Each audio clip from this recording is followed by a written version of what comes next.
인사할까요? 네. 안녕하세요. 네, 저는 홀리 보호자 김선미이고요. 네, 저는 양구 보호자 박혜주입니다. 반갑습니다. 반갑습니다. 저희 오늘 이야기 나눌 주제에 대해서 조금 설명하려고 하는데, 일단 처음이니까 저희 어떻게 우리 아이들 만나게 됐는지 먼저 얘기부터 해볼까요? 선미님은 홀리 어떻게 만났어요? 홀리는 이제 보호소에서 데려온 강아지고요. 지금은 이제 9살 정도 나이를 먹었고, 믹스라서 무슨 종이다라고 얘기할 수는 없지만 다리가 짧은 걸로 봐서 아마 웰시코기가 섞인 걸로 추측이 됩니다. 맞아요. 홀리 봤었을 때 약간 다리가 짧았던 것 같아요. 네. 일단 저는 이제 2살 셔틀랜드 씹독인 이제 양구라는 강아지를 키우고 있고, 저희는 이제 쉘티를 전문적으로 이제 브리딩을 하는 브리더 전문 캔넬이라고 보통 표현을 하거든요. 거기에서 이제 데리고 왔습니다. 같이 한 지 한 2년 정도 돼가면서 초반에는 힘들었지만 되게 행복한 생활을 보내고 있어요. 이 이야기는 되게 나중에 더 자세히 나누는 걸로 하고. 네. 오늘은 저희가 이 아이들을 이제 가볍게 이제 어떻게 만나게 됐는지 이야기를 했는데, 사실 펫숍에 가면 근데 다 너무 맞아요. 예쁘잖아요. 그러니까 맞아요. 저도 왜 지나가서 보면 지금이야 막 언제야 막 이렇게 하지만 예전에는 지나갈 때 막 애기들 꼬물이들 막 예쁘고 맞아요. 털 하얀 애들이 막 이렇게 앉아 있으면 너무 예쁘다 이런 생각을 했었는데, 사실 강아지를 키우기 전에는 펫숍에 대한 정의라고 표현해야 되나? 운영되는 메커니즘이 어떻고 이면에 무엇이고 이런 거 전혀 몰랐었거든요. 저희가 사실 강아지를 데려오기 전에 펫샵의 존재를 잘 모르고, 저는 유기견 보호소를 통해서 또 양구는 브리더를 통해서 데리고 오셨잖아요. 네네. 사실 저는 한국에서 브리더라고 하면은 그렇게 잘 알지도 못하고, 저도 홀리를 데려오기 전에도 브리더라는 존재를 잘 몰랐거든요. 단순히 비싸게 강아지 파는 사람들 아니야? 라고 생각을 하기도 해요. 실제로는 어떻게 다른지 설명해 주실 수 있나요? 네, 사실 뭐 저도 이제 브리더나 또 브리딩 관련된 문화의 전문가는 아니지만, 제가 아는 선에서 이제 조금 다른 거를 이제 설명을 드리자면, 브리더들은 이제 특정 견종의 역사, 그 종에 대한 되게 특징 표준을 꾸준하게 이제 지키면서 그 아이들을 특징을 살려서 교배를 시키기 위해 노력하는 사람들이거든요.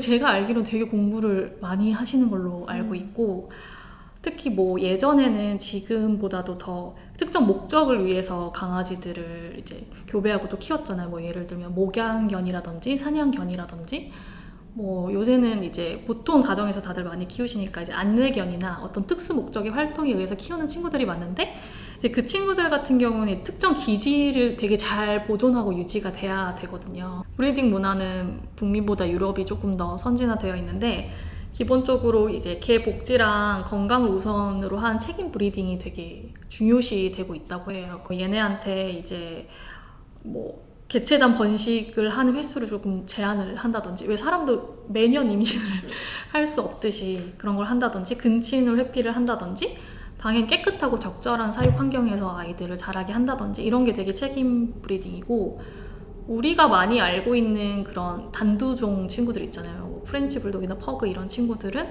사실상 이제 좀 사람의 욕심으로 교배가 된 종이다 보니까 그런 것들도 조금 지양하고 금지시키는 걸로 알고 있어요. 우리나라는 아직 동물 생산업만 등록하면 이제 누구나 이제 브리더라고 좀 자칭할 수 있는 구조인 것 같기는 해요. 그래서 아까 선배님이 말씀하신 약간 단순히 좀 비싸게 파는 거 아닌가? 좀 흔히 말하는 품종견을 단순히 비싸게 파는 거 아닌가?라고 오해하시는 분들이 좀 많은 것 같아요. 지금 얘기를 들어보니까 인도적이고 윤리적으로 강아지들을 길러내는 분들인 것 같은데, 네. 근데 사실상 펫샵으로 위장한 브리더들도 굉장히 많다고 들었거든요. 있다고 하더라고요. 네. 그래서 사실 처음 강아지를 키우는 사람들은 이 진짜 브리던지 좋은 브리던지 가려내기가 좀 힘들 것 같아요. 혹시 좀 팁 같은 게 있으셨나요? 팁이요? 사실 솔직히 말하면 저는 좀 운이 좋은 편이에요. 저도 막 그렇게 제대로 알고서 찾았던 건 아니었지만, 저희가 갔던 이제 견사, 캔넬이라고 부르거나 견사라고 부르는데, 진짜 브리딩 문화를 좀 잘 보수하시는 곳이긴 했거든요. 그래서 크게 한 3가지 정도로 보면 좋을 것 같은데, 이제 가장 중요한 건 생명 존중의 시간이에요. 그래서 양구도 사실 저희가 데려왔을 때 태어난 지 한 4개월 때쯤에 데리고 왔는데, 거기서는 이제 바로 데려올 수가 없어요. 태어나자마자 바로 데려올 수도 없고 최소한 2, 3개월 이후에 데려올 수 있어야 되는데, 그게 이제 가장 그 시기에 중요한 엄마의 젖을 먹어서 이제 건강하게끔 자라게 하고, 또 형제들이랑 같이 지내면서 그 시기에만 배울 수 있는 그런 사회와 교육을 배우기 때문에 그런 시간을 꼭 지키는 곳인지, 만약에 바로 데려가셔도 돼요 하면은 거기는 좀 회피하시는 게 좋을 것 같고, 그 다음에 법적 책임의 약간 주체성인데요. 저희도 이미 냥구를 데려올 때부터 내장 마이크로칩이 있었어요. 견사에 있는 원장님 이름으로 되어 있으셨고, 저희가 이제 분양 데리고 오게 되면서 저희 이름으로 이제 바꾸게 되거든요. 그러니까 기본적으로 이제 어떤 아이가 태어났을 때 내가 이거 마이크로칩을 이제 넣는다는 것 자체가 나의 책임의 소지하에 있다라고 사실은 인증 같은 걸 하는 거죠. 근데 그렇게 하는지도 보시면 좋을 것 같고, 마지막으로 셋째는 종자견 관리랑 투명한 정보 공개인데, 저도 냥구가 아빠가 누구고 아빠가 어디서 왔고 엄마가 누구고 엄마가 어디서 왔는지 다 알고 있었거든요. 그게 처음 연락드릴 때부터 바로 알려주세요. 이 아이는 미국 랜드리 미국 랜드리가 아니고 미국에 있는 이제 랜드리라는 친구인데 쇼독을 하는 친구다. 유전적으로 뭔가 문제가 있는지 병이 있는지 없는지 그런 검사도 하시는데, 그게 결국 건강한 엄마 아빠한테 오는 거다 보니까 이런 3가지를 충분하게 투명하게 공개를 하시는 분이라면 어느 정도는 믿어도 될 것 같습니다. 네. 생각보다 되게 많은 방면에서 확인을 할 수가 있는 거네요. 네. 펫샵에서 데려올 때는 부모견도 불확실하고, 그쵸. 그리고 동물 등록도 따로 해야 하고, 그리고 사실 나이도 확실하지 않은 경우가 굉장히 많은데. 나이까지 확실하지 않아요? 사실 펫샵에서는 한 60일 정도만 지나도 아이들을 데려오잖아요. 그러니까 사실 이빨도 안 났는데 2개월 지났어요 라고 하고 데리고 가라고 하는 경우도 되게 많다고 하더라고요. 그런데 이제 브리더 분들은 확실하게 출생 연월일이 있으니까 맞아요. 그런 걸 속일 수가 없겠어요. 맞아요. 뭐 그런 혈통 증명서 네. 이런 걸 주시는 곳도 있기도 하고, 그 다음에 예방을 다 미리 백신을 맞춰서 이제 그런 접종 카드도 다 투명하게 공개해서 주시고 그렇게 하고 있어요. 네. 그걸 진짜 확실하게 다 증명해낼 수 있다고 하면은 좋은 좀 정확한 브리더를 찾았다라고 볼 수 있는 거네요. 네네. 뭐 해외는 아마 조금 더 엄격할 것 같긴 한데, 네.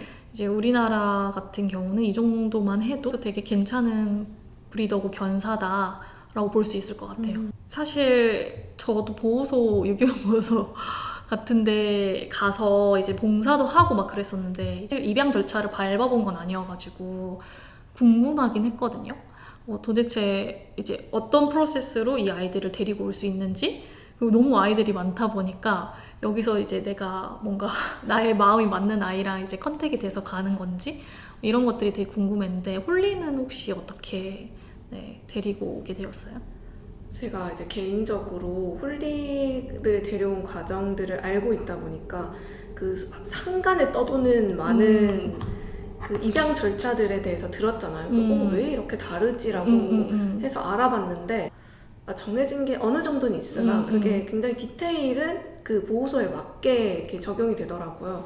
그래서 홀리를 데려온 과정을 조금 설명드리는 게 일반적인 건 아니다.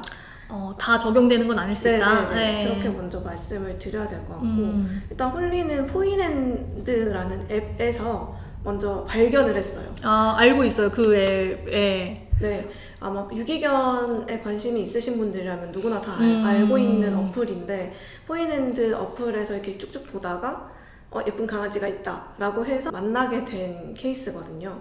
근데 먼저 보러 가기 전에 뭔가 문서 같은 걸 써요. 이 사람에 대한 신상 조사를 하게 되거든요. 그래서 뭐 어디에 사는지, 뭐 몇 살인지, 뭐 당연히 그런 것들은 알게 되고, 무슨 일을 하는지, 수입이 얼마인지, 그리고 집 사진도 찍어서 보냈어요. 나 이런 환경에서 키울 수 있습니다. 이런 것들을 좀 증명해야 하더라고요.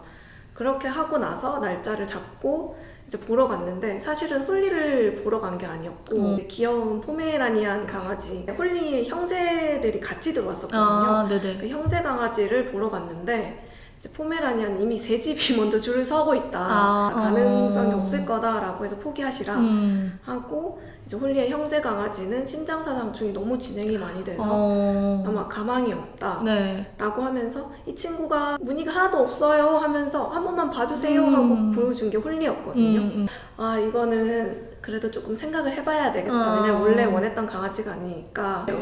돌아서 나오는데 계속 눈에 밟혀서 저 데려가겠습니다 전화를 했더니 그럼 지금 오세요 해서 지금 데리고 나왔어요. 그래서 이게 뭔가 좀 일반적이지 않은 게 보통은 유기견을 입양하려고 하면 한 2-3번 정도를 더 방문을 해서 네.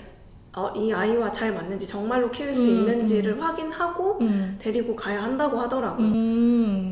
근데 이제 뭔가 서류도 쓰고 막 해야 되는 거죠? 데리고 올 때? 맞아요. 올 때도 서류, 서약서 뭐 이런 거 쓰기도 했어요. 그리고 그 보호소 같은 경우에도 동물 등록이 되어 있거든요. 네네. 그래서 그 동물 등록을 이제 본인 이전을 보호자에게 하는? 이전하는 작업도 있었고요. 사실 저도 이제 봉사 갔을 때 소형견 친구들이 진짜 아까 말씀하신 귀여운 그 포메라니안, 말티즈, 말티푸 이런 친구들이 진짜 많았고 그 시베리안 허스키 진짜 큰 대형견 2마리가 있었는데 그 친구들 보니까 너무 가슴이 안 좋더라고요. 왜냐면 대체적으로 큰 강아지들은 잘 못 간다고 안 데려가신다고 하더라고요. 그래서 되게 마음이 안 좋았었는데 포메라니안 인기가 많군요. 사실 저도 그 부분이 조금 씁쓸하긴 하더라고요. 네. 소형견종은 줄을 서서라도 데려가는데 그니까. 그 유기견이라고 안 데려가지 않아요. 그냥 약간 잡종이니까 나이가 있으니까 크니까 안 데려가는 경우가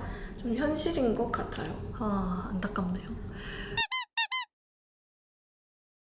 사실 처음부터 저희가 그래서 유기견 보호소에서 데려오거나 브리더를 통해서 데려온 것도 이제 펫숍에 대해서는 이제 옵션이 잘 모르니까 사실은 데리고 오지 못한 것도 사실은 있는데 선미님은 어떠셨어요?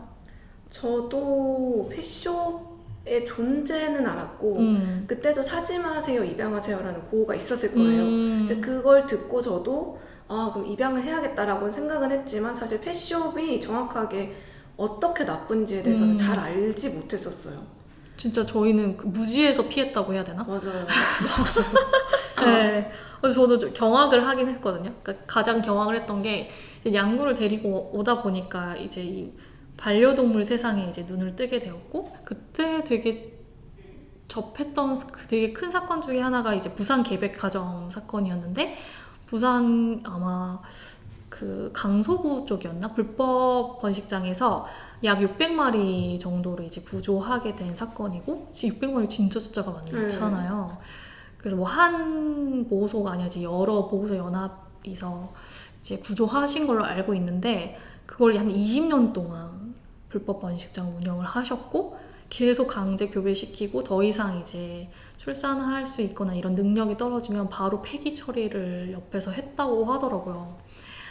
그래서 이거 이대로 있으면 안 되겠다 해가지고 구조한 친구들의 이제 종합 백신을 맞출 수 있는 비용을 마련하는 그런 펀딩 프로젝트를 했었고 한 88마리 정도를 도와줬었는데 그걸 경험을 하면서 이걸 강아지 공장이라고 부르고 얘네가 강아지 경매장으로 가서 경매하듯이 누군가를 사거나 아니 그런 거 아이들이 이제 펫숍으로 흘러간다고 하더라고요.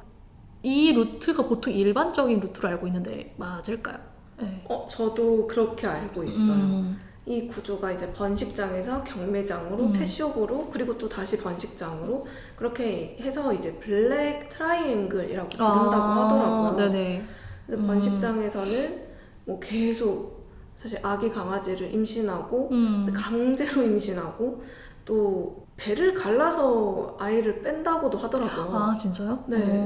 그런 경우도 위생적이지도 않고 윤리적이지도 않고 그냥 정말 야만적인 그런 번식장이라고 저는 알고 있고 진짜 기계처럼 번식만 하는 거죠. 네. 그리고 이제 거기에서 태어난 새끼들은 2달도 안 돼서 경매장으로 옮겨져서 이제 사인펜으로 번호를 쓰여진 채로 이제 이렇게 얼마 하면서 펫샵으로 흘러가게 되는 거죠. 여기에 경매장에 가면은 애가 막 꼬질꼬질한 그 번식장에서 오게 되잖아요. 냄새도 심하고 그러면 씻긴대요 또. 근데 이 씻는 예쁘게 거지- 보이려고? 네. 냄새도 이제 빼고 예쁘게 보여야 되니까 씻기는데 엄청 강한 수압으로 그냥 씻기니까 애기들이잖아요. 그러다가 그냥 죽기도 한대요. 그 진짜? 자리에서. 네. 그러니까 원래 태어날 때부터 막 그렇게 건강하지 않았어서 더 그럴 것 같기도 해요. 네, 그런 맞아요. 외부 환경 때문에. 그래서 그런 식으로도 죽게 되고 운 좋게 살아남다고 해도 사실 그 친구는 이제 펫샵으로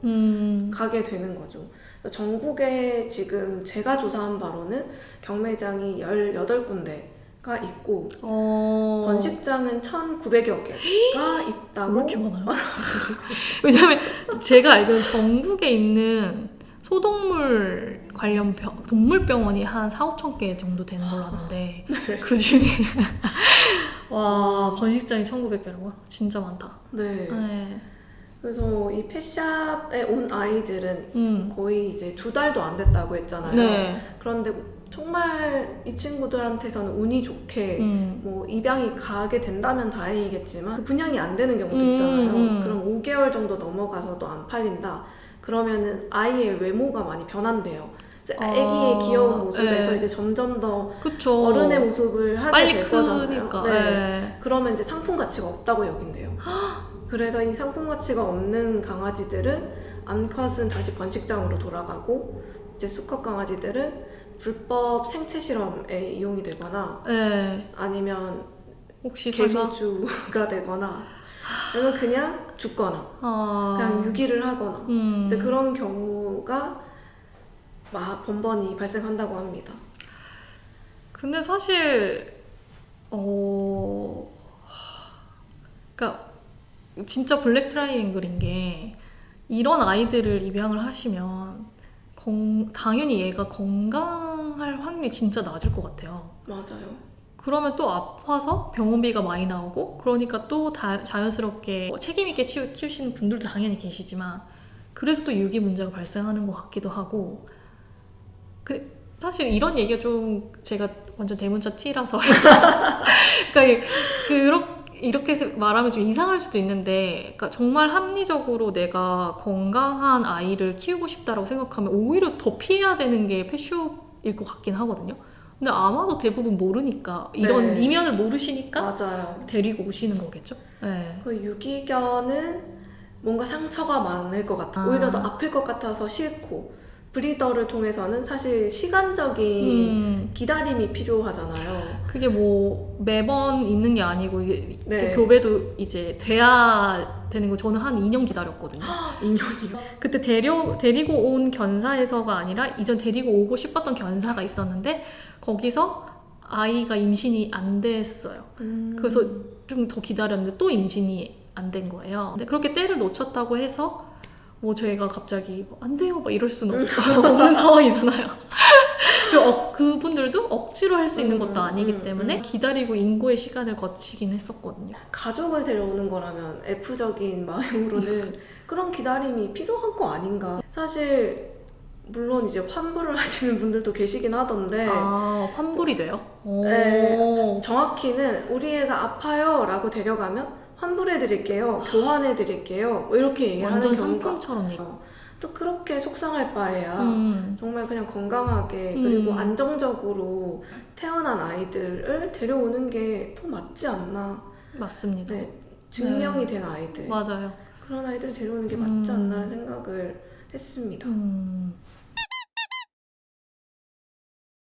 펫숍도 그걸 좀 아는 것 같아요, 점점. 한국의 반려동물 문화나 이제 보호자들의 인식이 이제 점점 더 좋아지고 있어가지고 펫숍도 점점 진화를 하는 것 같은데 뭐 제가 봤었던 릴스 그냥 가벼운 짤로는 뭐 약간 라이브 커머스처럼 뭐 아이들을 이제 하다 못해서 오프라인이 아니라 온라인으로 진짜 라이브 커머스처럼 상품 팔듯이 판다는 것까진 봤었는데 이런 것도 되게 진화하고 있다고 들었어요. 어때요? 맞나요? 와 진짜 브리더를 빙자한 펫샵도 있었고 네. 보호소를 빙자한 펫샵이 진짜 많아진 맞아요. 것 같아요. 혹시 아는 데 있으신가요? 아니요, 없는데 얘기는 전에 들었어요. 뭐 예를 들면 마치 파양당했다는 네. 것처럼 해서 이제 파는 친구들도 있고. 네. 네, 맞아요. 막 안락사 없는 보호소. 파양을 하고자 하는 분들한테도 돈을 뜯고, 그리고 그 파양견들을 내세워서 홍보를 하고 데려와서는 얘네들은 지금 너무 아파서 치료 중이다. 뭐 이런 식으로 하면서 이제 새끼 강아지를 보여주는 거예요. 얘네들 얼마나 귀여워요. 얘네들 데려가세요. 그러면서 이제 여기서 또 돈을 뜯고. 영악하다. 네, 그런 식으로 하는 보호소가 많이 늘었다고 하고요. SNS에서도 강아지 무료 입양이라고 이제 홍보를 하고 막상 가면은 뭐 멤버십 가입을 한다던가 물건을 강매한다던가 뭐 이런 식으로 조건을 내걸어서 결국에는 돈을 내게 만드는 구조를 만들었다고 해요. 그리고 가정분양도 사실은 굉장히 옛날부터 있었던 것 같아요. 이거는 무료로 사실 가정 분양을 해야 되는 건데 유료 가정 분양은 사실 불법이거든요. 그렇게 가정 분양이라고 앞에 붙여놓고 막상 가면 이제 돈을 받고 아이를 데려가야 하는 구조이고, 그리고 가정 분양이면 사실상 엄마 강아지가 굉장히 명확하게 있어야 하잖아요. 그쵸, 이제 출산을 했을 테니까 네. 거기서. 네. 그런데 그러면 모견이 누군가요? 라고 했을 때 안 보여주는 경우도 굉장히 많았다고 하더라고요. 그럼 의심해봐야 되는 거네요. 그쵸. 아까 말씀하신 것처럼 그 브리더를 찾는 조건들 중에 하나였던 거죠. 사실 저는 아빠 견은 사진으로만 봤어요. 미국에서 오신 귀한 몸이어가지고 엄마만 네. 보고. 그렇구나.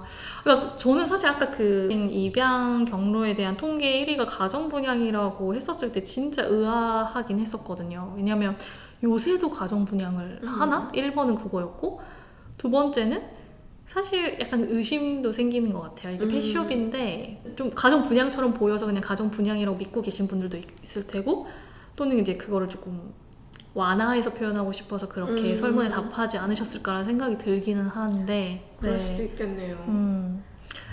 근데 뭐 아이들을 데려왔으면 결과적으로는 가장 중요한 건 어디서 데려왔든 책임감 있게 키우는 게 저는 이후에는 그게 가장 중요하다고 생각은 들거든요. 맞아요. 진짜 어떻게 데려왔는지에 대해서는 데려온 이상 더 이상 왈가왈부할 수는 없는 것 같아요. 가족으로 데려왔으니까 책임감 있게 키우는 게 가장 중요하긴 하더라고요. 그래서 저희 이제 영상 보시고 저희처럼 펫숍이나 이런 입양 경로에 대해서 되게 무지하셨던 분들은 이 영상에 대한 정보를 보시고 좀 고민을 많이 하시고 프로세스를 밟아 가셨으면 좋겠지만, 이미 데리고 오셨으면 사실 이제 중요하지 않기 때문에 이제 어떻게 책임감 있게 사랑으로 키울 것인가가 진짜 중요한 것 같아요. 이 아이들을 가정에서 키우시면서 사랑으로 데려오셨다 갑자기 뭐 어떠한 이유로든 버리신다는 거는 그 아이의 뭔가 세상이 너무 완전 바뀌는 거라. 맞아요. 그것만은 제발 안 해주셨으면 좋겠어요. 그러면 우리가 이제 영상 마지막에 이제 추구미, 정말 이렇게 됐으면 좋겠다라는 추구미가 있고, 하지만 현실적으로 이상적인 건 되게 도달하기 힘드니까 현실적인 도달미에 대해서 이렇게 두 개 나눠서 얘기해보자고 했잖아요. 네네네. 그러면 이제 각각 이제 추구미랑 현실 도달미에 대해서 한번 얘기해볼까요? 추구미는 어떤 거였으면 좋겠어요? 저는 사실 독일이 항상 부럽기는 해요. 저도. 세금을 내도 좋고 시험을 봐도 좋고 뭐 면허증을 따라고 해도 좋으니까 강아지들의 복지를 생각해달라. 좀 강아지들이 강아지답게 정말 개가 개답게 살 수 있는 나라가 됐으면 좋겠다. 그 뭐 네덜란드 같은 경우에는 굉장히 최근에 유기견 영마리라는 보도자료를 전 세계에 뿌렸잖아요. 얼마나 행복했어요. 얼마나 자랑스럽게. 그래서 그런 나라가 됐으면 좋겠고, 그리고 튀르키예 같은 경우에는 길에서 다니는 강아지들 위한 집을 이렇게 만들어줬더라고요. 쉘터를. 맞아요. 그게 오래된 광고판을 이렇게 열면 쉴 수 있게끔 해놨더라고요. 네, 그렇게 길거리에 돌아다니는 강아지들이 말씀하신 것처럼 보호소로 가야 해라는 게 아니라 그 길이 자기의 집이고 생활 공간이라는 걸 좀 인정하고 함께 공생할 수 있는 음. 방법을 찾는 것이 사실 제가 꿈꾸는 한국의 애견 문화입니다. 그리고 이제 또 있잖아요. 펫숍과 강아지 경매장, 그쵸? 뭐 없어져야죠. 공장 일절 사라지는 게 저희의 이제 추금이고 생명 앞에 공장이 붙는 게 진짜 이상하네요. 약간 버리는 모습은 진짜 쓰레기 진짜 물건보다 네. 못하게끔 하니까 맞아요. 그리고 현실 도달미는 일단 이제 저 추금이 네덜란드, 독일, 뭐 튀르키예까지 가기에는 네, 그쵸. 좀 현실적으로 현실적으로 지금은 어렵고 국가에서 정책이나 제도가 확실히 받쳐줘야 가능한 건데 이제 현실 도달미 같은 경우는 이제 좀 우리가 할 수 있는 거 네, 펫숍에 가지 않는 거. 그쵸. 그러니까 블랙 트라이앵글이었나요? 네, 맞나요? 네, 맞아요. 그거를 이제 끊어내는 것 가지 않았으면 좋겠고 이제 아까 말씀드렸던 것처럼 마지막까지 키우기로 결심했으면은 이제 끝까지 키우는 거. 그 다음에 가장 중요한 건데 정말 자신이 없으시다면 아예 키우지 않으셨으면 좋겠어요. 맞아요. 시작을 네. 안 하는 게 가장 좋습니다. 생각보다 힘듭니다. 생각보다 많은 걸 해야 돼요. 그냥 강아지 키우는 친구를 사귀는 거. 아 맞아. 그게 차라리 나을 것 같아요. 아니면 봉사활동을 다니는 거. 음. 뭐 그 정도면 충분히 좋지 않을까. 좋습니다. 일단 오늘 저희가 그 반려견 입양 문화에 대해서 이렇게 저희가 아는 선에서 그리고 실제 홀리랑 양구를 어떻게 데리고 왔는지 이제 예시를 통해서 좀 설명을 드렸는데 관련해서 뭐 좀 더 많이 알고 계신 분이 훨씬 많으실 거잖아요. 의견이 있으시면 편하게 댓글을 남겨주시고 구독과 좋아요를 눌러주시면 앞으로도 좀 저희가 이제 보호자로서 MG 보호자로서 느끼는 그런 반려 문화에 대한 이야기를 많이 나눌 예정이니까요. 기대해 주시기 바랍니다. 네, 감사합니다. 감사합니다.